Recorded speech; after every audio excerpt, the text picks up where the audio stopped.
In the last two videos, I talked about feedback. I talked about giving feedback like you really care and receiving feedback like it really matters.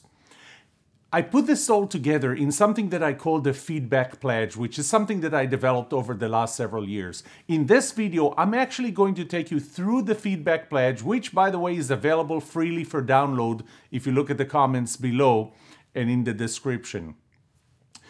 If you want to use the feedback pledge and you want to hang it around your company or organization, I would recommend that you let your people watch this video as well, as this is what I'm going to do. I'm going to go over the feedback pledge and explain it step by step. If you find value in this video, like this video, subscribe to my channel, get notified when I release new videos just like this. I'm Yoram Solomon, the author of The Book of Trust, and the book series, Can I Trust You? 50 plus 1 habits that will make you a trustworthy salesperson, 67 plus 1 habits that will make you a trustworthy team member, and 70 plus 1 habits that will make you a trustworthy leader. And now for the feedback pledge. Specifically, there is no doubt that getting positive feedback makes you feel so great about yourself. You've done something great, the organization was successful. But when you get this positive feedback, although it reinforces some of the good things that you've done, you are not addressing some of the things that could be done better, some of the things that were not done very well at the first place. The importance of that feedback cannot be underestimated. You need feedback, the organization needs feedback, other people, your colleagues need feedback. And so give them feedback and know how to get that feedback. This is something that I remember a vice president of HR once telling us when we did an executive offsite session and had something that we called the hot seat session, in which each one of us executives would have to sit in that hot seat and the others would give us feedback. Well, that feedback was not very comfortable to hear because typically it was pointing out things that I didn't do well. But he made us remember one thing, and that is 10% of what you hear is true. You have to think about that. This is true. You are doing this. But even if you're not, 100% is true in perception, which means that you need to keep in mind that that is how other people see you. Now, you may be fine with, hey, others can see me this way, but at least know that they are and make the decision for yourself. Am I happy with people seeing me like this? Or I want them to see me in a different way. I want their perception to be different. When you are giving feedback, also keep in mind that you're seeing things that are not necessarily true. So when you give that feedback, keep in mind that this is how you perceive things to happen. The other person may know things that you don't. Hopefully you both have the big picture and you both are exposed to similar things, but they might still see things that you don't, and they know things that you don't.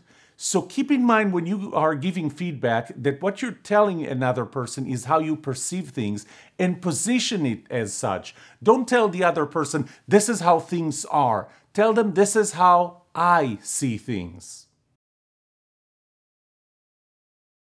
I remember once I asked my daughter Shira to give me feedback on something, and she gave me feedback. I listened to her, I digested it, I thought about that. I got other feedback from other people as well, and eventually I decided that, you know what? I'm still going to do it the way I did it before. Well, Shira looked at me and said, well, that's the last time I'm ever giving you feedback. When you give feedback to another person, keep in mind that they may not accept it for whatever reason, even just because they're stubborn. They may not accept it, yet it is still worth giving to them. Maybe they don't accept it because they're stubborn, but the next time you're giving the same feedback and the third time you're giving the same feedback, they are going to listen. Finally, it's going to sink in. So even if they don't accept it at all or they don't accept it the first time, it's still worth giving. I know that you probably always think that giving feedback behind somebody's back is the bad thing, but it really depends on what kind of feedback. I'm also going to tell you next that giving feedback in front of other people is a bad thing. But once again, it depends on what kind of feedback. So I want to separate that. There's good feedback, there's bad feedback. And I'm not talking about the quality of the feedback itself, whether it's feedback about something the other person has done right or well versus feedback that they did not do so well or not right.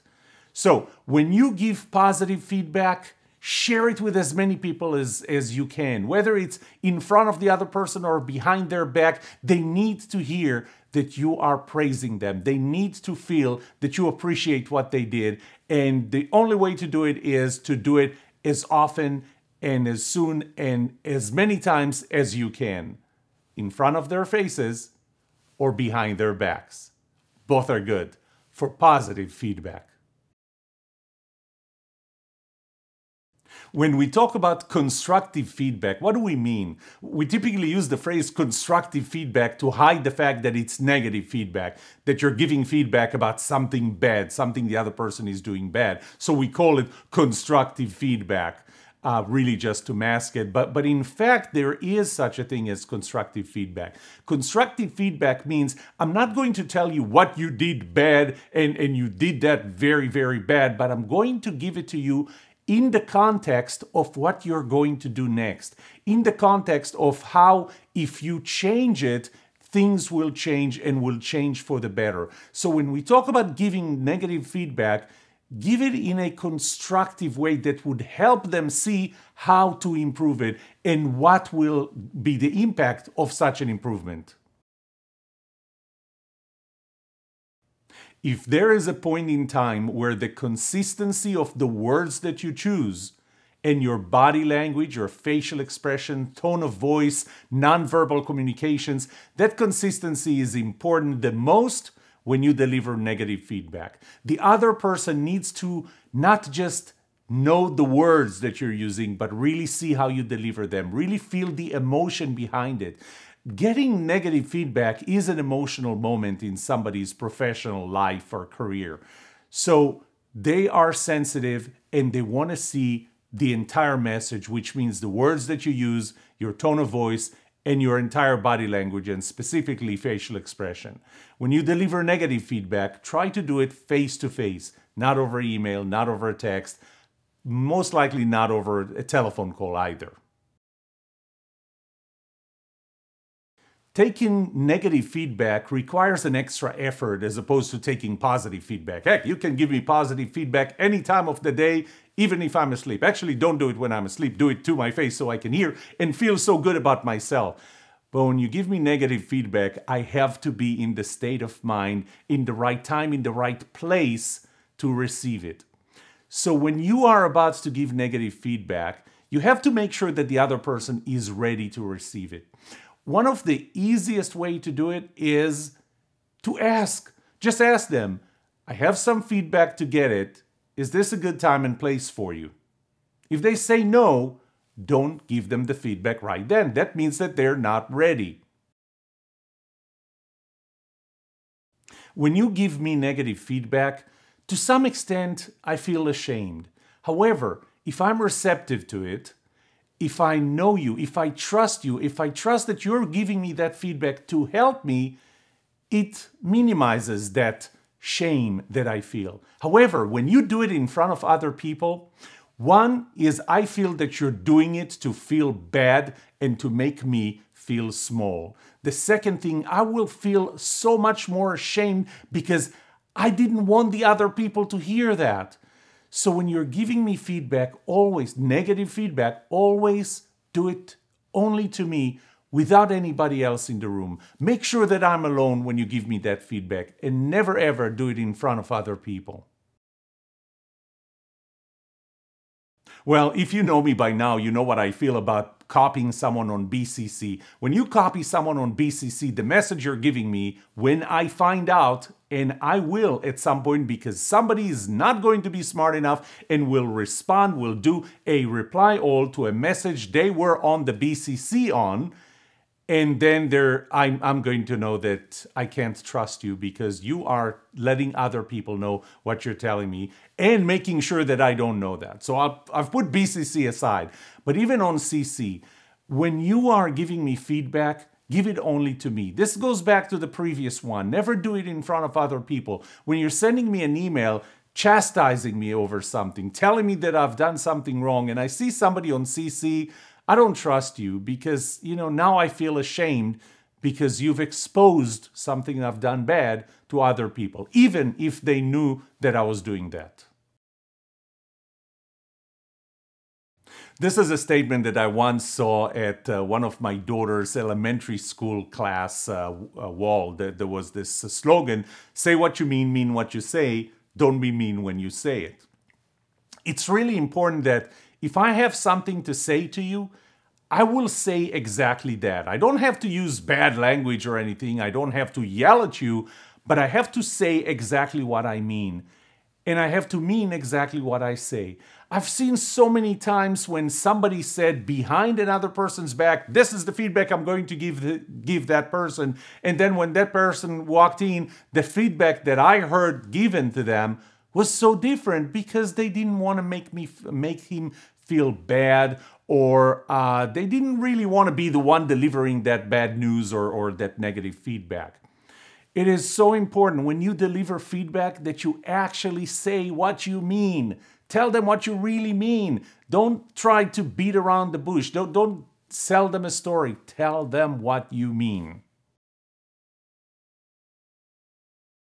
Well, just like I said before, when you give somebody else feedback, they may not accept that it was still worth giving. The same applies to you. If somebody gives you feedback, you don't have to accept it. The fact that they asked you, are you willing, are you ready to get feedback, doesn't mean that you have to accept it. However, acknowledge the fact that the other person gave you feedback. Acknowledge what they said. Sometimes it makes a lot of sense to restate what they said just to make sure that you understood what they said, because maybe they meant something a little different and it just didn't come across because of, guess what, miscommunications. So acknowledge the fact that they gave you feedback. Acknowledge the intention that they had.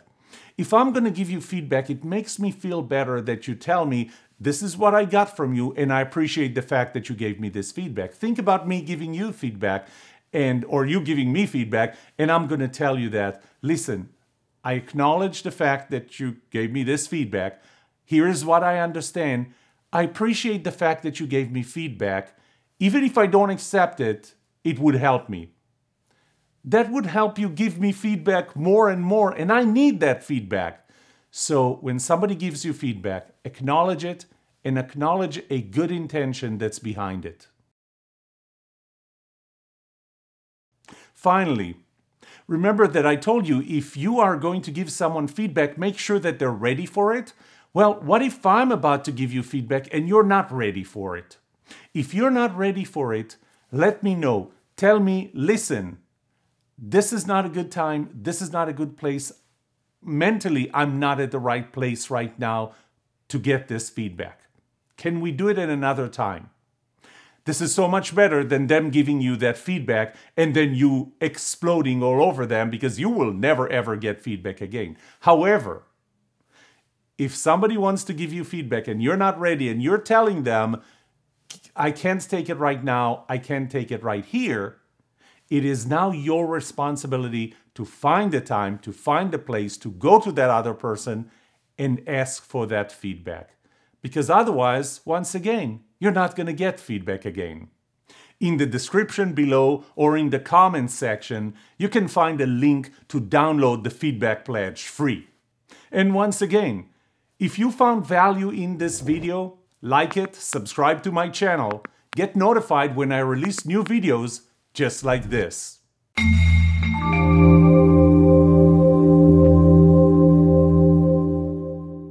The answer to these two questions will have the biggest impact on your personal or professional success or failure. Can I trust you, and can you trust me?